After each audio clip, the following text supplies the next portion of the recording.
ലോക്സഭാ തെരഞ്ഞെടുപ്പ് സമയത്ത് ഇന്ത്യ സഖ്യത്തിൽ ഉണ്ടായിരുന്ന ഐക്യം എന്താണെങ്കിലും കഴിഞ്ഞ കുറേ ദിവസങ്ങളായി കാണാൻ കഴിയുന്നില്ല. പാർലമെൻറ്റിൽ അത് പ്രതിഫലിക്കുകയും ചെയ്യുന്നുണ്ട്. നമുക്കൊപ്പം P Santhosh Kumar M P ഉണ്ട്. ഹരിയാന, ദില്ലി നിയമസഭാ തെരഞ്ഞെടുപ്പുകൾ ഇന്ത്യ സഖ്യത്തിൽ വലിയ പ്രശ്നങ്ങൾ ഉണ്ടാക്കിയിട്ടുണ്ടോ? ഇന്ത്യ സഖ്യം ഉദ്ദേശിച്ച രീതിയിൽ ഭംഗിയായിട്ടല്ല ഈ ദിവസങ്ങളിൽ പോകുന്നത് എന്ന് പറയുന്നത് ശരിയാണ്. കഴിഞ്ഞ പാർലമെൻറ്റ് സമ്മേളനത്തിൻ്റെ സമയത്ത് ധാരാളം പ്രശ്നങ്ങൾ ഉയർത്തിക്കൊണ്ട് നല്ല രീതിയിൽ പ്രവർത്തനങ്ങൾ മുന്നോട്ട് പോയിരുന്നു.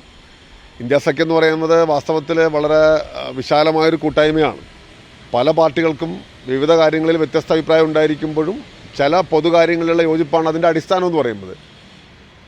പക്ഷേ ഇത്തവണ അങ്ങനെ എന്തെങ്കിലും തരത്തിലുള്ളൊരു യോഗം വിളിച്ചു ചേർക്കുകയോ സംയുക്തമായ എന്തെങ്കിലും ഒരു മുന്നേറ്റം നടത്താനുള്ള തീരുമാനം കൈക്കൊള്ളുകയോ ചെയ്തില്ല. പാർലമെൻറ്റിനകത്തത് വളരെ പ്രകടമാണ്. പാർലമെൻറ്റിന് പുറത്ത് രാഷ്ട്രീയ പ്രസ്ഥാനങ്ങൾ എടുക്കുമ്പോൾ നിലപാടുകളാണ് അകത്ത് സ്വാധീനിക്കുക. പാർലമെൻറ്റിൻ്റെ പുറത്തും ദേശീയാടിസ്ഥാനത്തിൽ യോഗം ചേർന്നതായിട്ട് എൻ്റെ ശ്രദ്ധയിലില്ല. പൊതുവിൽ ഈ നിയമസഭാ തെരഞ്ഞെടുപ്പുകൾ ഈ പരസ്പര മത്സരങ്ങൾ ഇന്ത്യ സഖ്യത്തിൻ്റെ പ്രയാണത്തെ കുറച്ച് മന്ദഗതിയിലാക്കിയിട്ടുണ്ടെന്ന് പറയേണ്ടി വരും. പിന്നെ ഇതിന് നേതൃപരമായ പങ്കുവഹിക്കുന്ന പാർട്ടി തന്നെ ധരിക്കുന്നുണ്ടാവുക ഇനി 2029 ലോക്സഭാ തെരഞ്ഞെടുപ്പ് മാത്രമാണ്. ഇൻ ബിറ്റ്വീനുള്ള 2-3 വർഷങ്ങൾ എന്ന് പറയുന്നത്, 3-4 വർഷങ്ങൾ എന്ന് പറയുന്നത് വേറൊന്നും ചെയ്യാനില്ല എന്ന മട്ടിലായിരിക്കാം. പക്ഷേ ആ സമീപനം വളരെ നിരർത്ഥകമാണ്. കാരണം കൂടുതൽ ആളുകളെ നമ്മൾ കൂട്ടിയോജിപ്പിക്കണം. അപ്പോൾ അതിനു വേണ്ടിയുള്ള നല്ല ശ്രമങ്ങളാണ് ഉണ്ടാവേണ്ടത്. പക്ഷേ ഇതൊരു പ്രശ്നമുള്ള വെച്ചാൽ ഇപ്പോൾ ഇനി കേരളത്തിലൊക്കെ തെരഞ്ഞെടുപ്പ് വരാൻ പോകുന്നു. അവിടെ നിന്ന് ഇന്ത്യ സഖ്യം എന്ന സാധനം യാഥാർത്ഥ്യമാകാൻ പോകുന്നില്ല. അപ്പോൾ സ്വാഭാവികമായും അതൊക്കെ കോൺഗ്രസിന് ഈ ഒരു സഖ്യത്തിൽ തൽക്കാലം വേണ്ടാന്നൊരു ചിന്ത ഉണ്ടാക്കിയിട്ടുണ്ടെന്ന് കരുതുന്നുണ്ടോ? അങ്ങനെയല്ല. യഥാർത്ഥത്തിൽ അത് ഈ സഖ്യം ഉണ്ടാക്കുമ്പം തന്നെ അതിൻ്റെതായ ചില പരിമിതികളുണ്ട്. സംസ്ഥാനങ്ങളിൽ പരസ്പരം പല കാരണങ്ങളാൽ പല കാര്യങ്ങളാൽ പോരടിക്കുന്ന രാഷ്ട്രീയ പ്രസ്ഥാനങ്ങളാണ് അഖിലേന്ത്യാ അടിസ്ഥാനത്തിൽ അറിഞ്ഞുകൊണ്ട് തന്നെ ഈ സഖ്യം ഉണ്ടാക്കുന്നത്. ആ സമയത്ത് കേരളത്തിൽ ലെഫ്റ്റും UDF തമ്മിലുള്ള മത്സരം ഉണ്ട് എന്ന് അറിയാം.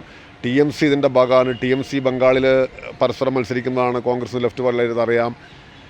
ഹരിയാനയിലും പഞ്ചാബിലും ഒക്കെ ആം ആദ്മി പാർട്ടി അങ്ങനെയാണെന്നറിയാം. ഒരുപക്ഷെ തമിഴ്നാട് അല്ലെങ്കിൽ ബീഹാർ, UP ഒഴികെ സംസ്ഥാനങ്ങളിലെല്ലാം തന്നെ ഈ പരസ്പരം മത്സരിക്കുന്ന രാഷ്ട്രീയ പ്രസ്ഥാനങ്ങൾ ഇതിൻ്റെ ഭാഗമാണ്. അത് പക്ഷേ ഒരിക്കലും ദേശീയാടിസ്ഥാനത്തിൽ അങ്ങനെ ഭാവിച്ചിരുന്നില്ല. കാരണം കുറേ കൂടി വിശാലമായ ചില ലക്ഷ്യങ്ങളുടെ അടിസ്ഥാനത്തിലാണ് അത് കൂട്ടിവയ്പ്പിച്ചിരുന്നത്. ആ സാഹചര്യം പക്ഷേ മനസ്സിലാക്കിക്കൊണ്ട് മുന്നോട്ട് പോകുന്നതിലും മുൻകൈ എടുക്കുന്നതിലും കോൺഗ്രസ് പാർട്ടിക്ക് സാധിക്കുന്നില്ല എന്നുള്ളതാണ് പ്രശ്നം.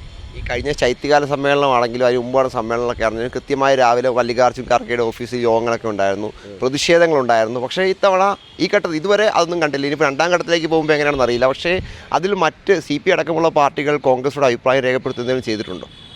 ഒരു പ്രശ്നം എന്ന് പറയുന്നത് കോൺഗ്രസ്സിന് മുൻകൈയുള്ള നല്ല ശേഷിയുള്ള സംസ്ഥാനങ്ങളിലൊന്നും തന്നെ ഇന്ത്യ സഖ്യം അത്ര സുരക്ഷിതമായിരുന്നില്ല. സുരക്ഷിതമായിരുന്നില്ല, അത്ര ഭംഗിയായിട്ട് പോയിരുന്നില്ല. ഇപ്പോൾ രാജസ്ഥാനിൽ CPM ഒരു സീറ്റിൽ അഡ്ജസ്റ്റ് ചെയ്തുകൊണ്ട് ലോക്സഭാ തെരഞ്ഞെടുപ്പ് നേരിട്ടു എന്ന് പറയുന്നത് ശരിയാണ്. അതൊഴികെ നമ്മൾ പരിശോധിക്കുമ്പോൾ ഛത്തീസ്ഗഡ് ആവട്ടെ, രാജസ്ഥാൻ ആവട്ടെ, മധ്യപ്രദേശ് ആവട്ടെ, ഹരിയാന ആവട്ടെ, പല ഇന്ത്യൻ സംസ്ഥാനങ്ങളിലും കോൺഗ്രസ് ലീഡ് ചെയ്യുന്നിടത്തൊന്നും അങ്ങനെ സഖ്യകക്ഷികളെ വേണ്ടത്ര ഉൾക്കൊണ്ടുകൊണ്ട് അഡ്ജസ്റ്റ് ചെയ്തിരുന്നില്ല. തമിഴ്നാട്, ബീഹാർ എന്നൊക്കെ പറയുമ്പോൾ DMK, RJD ഒക്കെയാണ് സഖ്യത്തെ നയിക്കുന്നത്. അപ്പോൾ ഇന്ത്യ അലയൻസിലെ ഇത്തരം പാർട്ടികൾ നയിക്കുന്നിടത്ത് സഖ്യം ഭംഗിയായി പോവുകയും കോൺഗ്രസിന് മുൻകൈയിലിടത്ത് അവ നടക്കാതിരിക്കുകയും ചെയ്യുന്നുള്ളതാണ് ഒരു പ്രശ്നം. കർണാടകം വേറെ ഉദാഹരണമാണ്. തെലങ്കാനയിൽ CPI ഒരു സീറ്റിൽ അഡ്ജസ്റ്റ് ചെയ്യുമെന്ന് പറയുന്നത് വേണമെങ്കിൽ പറയാം. അപ്പോൾ ആ ഒരു കാര്യം എപ്പോഴും ഇന്ത്യ സഖ്യത്തിൻ്റെ ഒരു വലിയ പരിമിതിയാണ്. കോൺഗ്രസ് ഇപ്പോഴും ഒരു പഴയ പ്രതാപകാലത്താണ് എന്ന് ധരിക്കുന്ന കുറേ നേതാക്കന്മാരും ഉണ്ട്. അപ്പോൾ ആ ഒരു പ്രശ്നമാവാം. എന്തായിരുന്നാലും ഇന്നത്തെ ഇന്ത്യൻ രാഷ്ട്രീയ സാഹചര്യത്തിൽ ഈ പോക്ക് ഗുണകരമല്ല. കാരണം ഒരു സംസ്ഥാനം കൂടെ BJPയുടെ കയ്യിലെത്തി. ആം ആദ്മി പാർട്ടി നയപരമായി ഒക്കെ എന്തുമാത്രം ശരിയാണ് എന്നതൊക്കെ വേറൊരു കാര്യം. പക്ഷേ ഒരു സംസ്ഥാനം കൂടെ, ഒരു പ്രദേശം കൂടെ, അതും ഡൽഹി പോലൊരു കേന്ദ്രഭരണ പ്രദേശം കൂടെ BJPയുടെ കയ്യിലെത്തുക എന്ന് പറയുന്നത് ഒഴിവാക്കേണ്ട ഒരു സാഹചര്യമായിരുന്നു.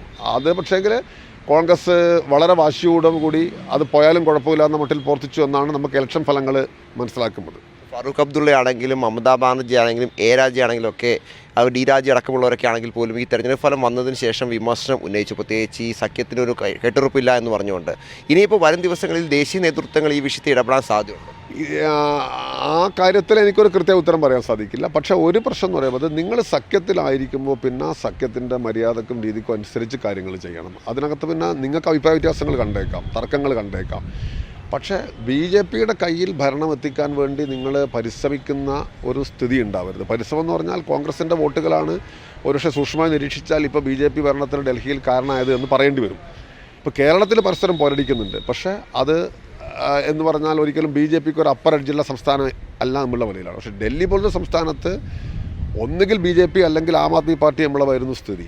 അവിടെ ഒരു തന്ത്രപ്രധാനമായ ഒരു സ്ഥലത്ത് ഒരു സംസ്ഥാനത്തിൻ്റെ ഭരണം മഹാരാഷ്ട്രക്കും ഹരിയാനയ്ക്കും ശേഷം BJP-യുടെ കയ്യിൽ കൊടുക്കുന്നതിൽ കോൺഗ്രസ് ഒരു പങ്ക് വഹിച്ചു.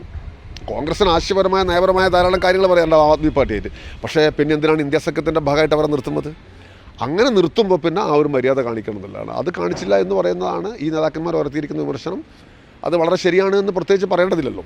അപ്പോൾ വരും ദിവസങ്ങളിൽ പാർലമെൻറ്റിൽ ചർച്ചകളിലേക്ക് പോകണമെന്ന് ആവശ്യപ്പെടുമോ? അങ്ങനെയില്ല. ഒരു കാര്യം എന്ന് പറയുന്നത് പുറത്ത് രാഷ്ട്രീയ നേതാക്കന്മാരെടുക്കുന്ന നിലപാടുകളാണ് ഇതിൻ്റെ അടിസ്ഥാനം എന്ന് പറയുന്നത്. അപ്പോൾ പാർട്ടികളുടെ അഖിലേന്ത്യാ നേതാക്കന്മാർ ഇതെല്ലാം നിരീക്ഷിക്കുന്നുണ്ട്. അവർ നിർദ്ദേശിക്കുന്ന അനുസരിച്ചാണ് ഞങ്ങൾ പാർലമെൻറ്റിനകത്ത് പ്രവർത്തിക്കുന്നത്. അങ്ങനെ ഈ ചർച്ചകളും സാഹചര്യങ്ങളൊക്കെ സ്വാഭാവികമായിട്ട് നല്ലതുപോലെ അവർ മനസ്സിലാക്കുന്നുണ്ട്. ഒരു കാര്യം ഉറപ്പാണ്, BJP വളരെ അക്രമോത്സുകമായ ഒരു യാത്രയിലാണ്. ആ യാത്ര എന്ന് പറയുന്നത് 24-ലെ ഇലക്ഷന് അവർക്കൊരു തിരിച്ചടി ഉണ്ടായപ്പോൾ അതിനെ മറികടക്കാൻ വേണ്ടിയുള്ള വലിയ നീക്കങ്ങളാണ് നടത്തിക്കൊണ്ടിരിക്കുന്നത്. ആ നീക്കങ്ങളെ കാണാതെ പോകരുത്. അതിനെ പ്രതിരോധിക്കാൻ ആവശ്യമായ നല്ല മുന്നൊരുക്കങ്ങളും മുന്നേറ്റങ്ങളും നടത്താൻ വേണ്ടി സാധിക്കണം.